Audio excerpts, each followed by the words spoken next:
Hello guys, and welcome to the attempted resurrection of my YouTube channel for my double layer gauge model railway. Now, my name's Josh. I have had this YouTube channel for about 5 or 6 years, since 2020, when the world was falling apart, and I turned to model railways. Seemed like a sensible choice at the time, and started building the layout you see behind me. Now, at the same time, I also set up an Instagram page as well as a TikTok page, but over the past few years, I've been on Instagram much more, posting regular updates, well, regular-ish updates of the layout. So if you know me from there, if you've been following from there, thank you so much. Really appreciate your support over the years. Now, we kind of enter into a bit of a new chapter because I've been making lots of changes on the layout. I've got a really exciting vision for it, and I'm also keen to try out a bit of filmmaking, a bit of cinematography, to do my best to showcase the layout to you, its progress, and my vision for it. Started the layout back in 2020. It was originally just in this room, and then over the past few years I've also gone through the walls into the landing and into the room beyond that as well. Slightly crazy, but lots of fun. Now, you may also know me from Hornby A Model World Series 2. They were crazy enough to come over down to Oxfordshire, where we are, to film me attempt to build a bit of a station project in the other room. So that was a lot of fun, but a couple of years ago. Now, recently on the layout, as I said, I've been making quite a few changes, one of which is this new lighting. So I fitted some 24-volt LEDs along the perimeter of this room in this aluminium casing, which has really just elevated the layout a lot and made it look much more like a display, which is also why I thought it would be a good time to do YouTube now, when the layout looks a bit more presentable.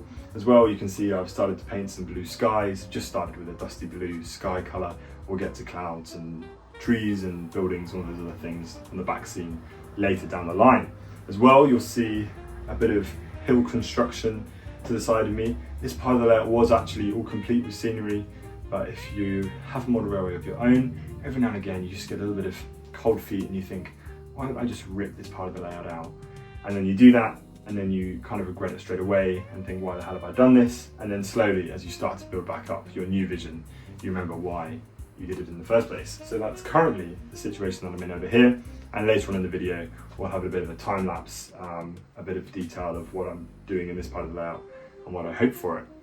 Now, in regards to the stock, regards to the trains that I have on the layout, where it started and where it is now has been quite an evolution. I tend to go through trains quite a lot, partly because, well, mainly because there's only so many finances one can allocate to a model railway. So when new trains come out, or I see new types of models that I really want to get, it's then, okay, well, which train do I currently own has to be sacrificed in order to finance a new model. I'm sure a lot of people can relate to that in some way or another. So as I said, I live in Oxfordshire in the south of the UK, so I naturally started collecting the type of trains that run in this region. So GWR are the predominant operators around here. So we've got a couple of WR Class 800s, which I really love. I think their green livery I just think is beautiful, and they've really nailed that. RIP though, when British Railway takes over GWR later on this year, or early next year I think it is. But anyway, hopefully we'll have some better performance with them in regards to timetabling. Anyway, I am going down a rabbit hole right now. So the stock wise, so we've got a couple of HSTs, some in the mixed First Great Western livery as an 8-car, some as the 4-car GWR set.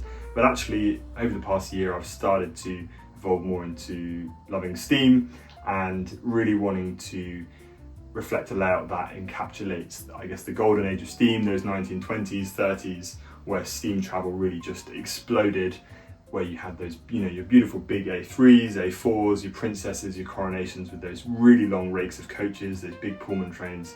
I'm just increasingly becoming more in love with those type of trains and wanting to create a layout that elevates those sort of trains in, kind of in the best way possible.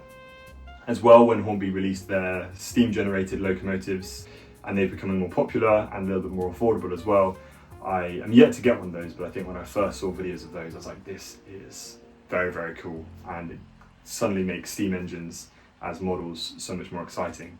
So I'm sure we will see a steam generated loco on the layout at some point sooner or later. So there's a little bit of a stock overview. I'm sure in future videos we can do a full tour of everything I own, but hey, there's a few videos that I'm showing you now of some of the things that I own.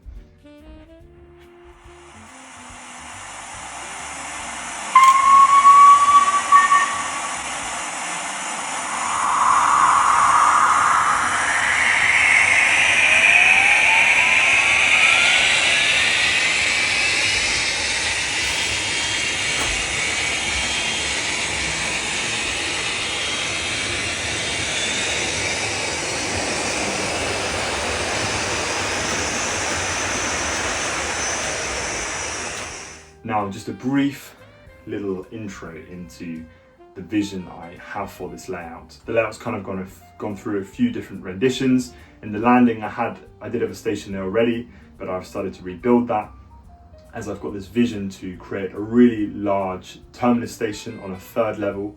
The tracks are currently across 1 and 2 levels, but I'm hoping to, because I've got quite a lot of length in the other room, I'm hoping to go up to a 3rd level where we can have a really grand terminus station. Think St-Pancras station, think London Paddington, big beautiful glass canopies, I always get it wrong.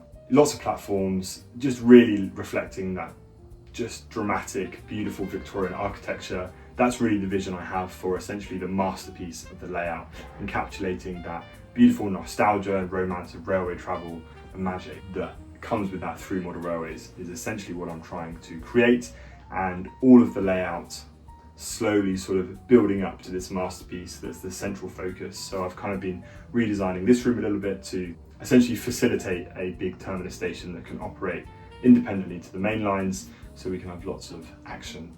So essentially that's a little bit about the vision of what I'm hoping for. I love to be as accurate as I can, but sometimes I just go for what brings me what I find most fun. I'm endlessly inspired by those models out there who are able to encapsulate realism in such incredible detail, and I fear I will never be able to reach their heights, but I will do my best. It's the same with going back to the stock and the trains I like to run on the layout. You know, I have a general idea of the type of things I'd like to run, but you know, there's a few left field things that I already have, or things I want to get that don't really fit in, but really they just bring me a lot of joy, so that, you know, they're good fun to run. For example, the Neville Hill Class 91 with the new Mark IV and DVT set coming out from Hornby. You know, that wouldn't really run in the south of the UK at all, but I just think it's a beautiful train that actually does run on the railways today. So that's a train that the carriages have already arrived, the coaches have already arrived, just waiting for the 91 and the DVT. And I think for the steam as well, predominantly it would be British Rail that I'll try to focus on, but you know, for example, I'm just looking at a A3 LNER right now. The turbomotive I have as well, which is behind me, is an LMS. You know, they're just beautiful trains that I love. So we've got to have a bit of wiggle room here and there. So there you go, there's a bit of an intro, a bit of a re-hello to the channel, and I think now we'll go into a bit of a scenic detailing of me sort of building up the scene behind me a little bit, just getting the foundation for it, and we'll I think then we'll call it a day. So thanks for watching, guys. I really hope you've enjoyed this little video. I hope you haven't got too bored of me yapping on about my obsession with trains, and I hope you're here to follow along for the journey. I hope to be able to bring you lots more interesting content. I'd really appreciate your feedback, any advice or direction the followers or subscribers may like to see in the future. So thanks again, guys, and I hope you enjoy the last bit of this video. Over on this part of the layout, let's have a look at what's going on here. So over here, we've got a bit of a storage area that I've been working on recently, extending the tracks, adding a couple more lines for storage. This whole area is basically going to serve the large terminus station I'm going to build. So we can have trains going on the main line, we can have trains coming back and forth from the terminus station independently. Now, originally this was kind of a big tunnel with a little village on top and some more scenery along this side, but I didn't really like the fact that you didn't really see the whole train in this room, because I've got quite a lot of other tunnels in the layout, and so I wanted to be able to see the whole train throughout this room. And also I just love these big sweeping banking curves you see on the real railway. So that was my objective, and as far as track work goes, I feel I've executed what I was hoping for. This line from the storage yard just goes under here. This will be a cool little feature of a bridge, and then the track splits back into two, and then around here we're going to have a little country station with more of a village scene down here. This is part of the old Scenics, which I'm going to try to recycle into the new part as well. And then there we go, we come back into that much more familiar scene if you've been following me on Instagram, which again I'm super pleased with. Currently sort of the most impressive part of the layout, I feel, where all the tracks go through into what will be much more of the urban area and the larger station, so trains can stop by on the country stop before they head into the storage yard, or vice versa, they can pick up their passengers in the country station before they head on to the big city. So there's a bit of a narrative for you for this part of the layout. Next step, which I'm going to do now, is using sculptor mold. I'm sure a lot of people watching will know what this is. It's a really fine sort of fluffy powder, which then mixed with water makes a nice paste, which you can smother over your hills, and that just gets a much smoother foundation essentially to start building your brown and green and scenics and so on going upwards. Now for the back section here, not quite sure what I'm going to do with this section, if I want more of an elevated hill scene going up, or if I want it to go back down, maybe a couple of houses in that corner. I'm going to have a nice another little bridge feature here. In regards to the track on this section here, I think I'm actually going to keep this track exposed, just because of just getting to trains. It's just a pain when trains go under big tunnels and you can't get to them. So I think, because most of the time the view is going to be from here, I think just keeping those exposed is just going to make my life easier. So yeah, that's kind of the vision. So let's get on and get this sculpt molded up. Here is my very appropriate bowl for a messy job. I'm quite good at making a mess, so I'm going to put an apron on. I think that would be quite a sensible idea. Using this, I personally will try not to breathe it in, because it's very fine particles before mixed with water. And then we'll mix this with water, and literally we're just putting it on and really pushing it into the hillside.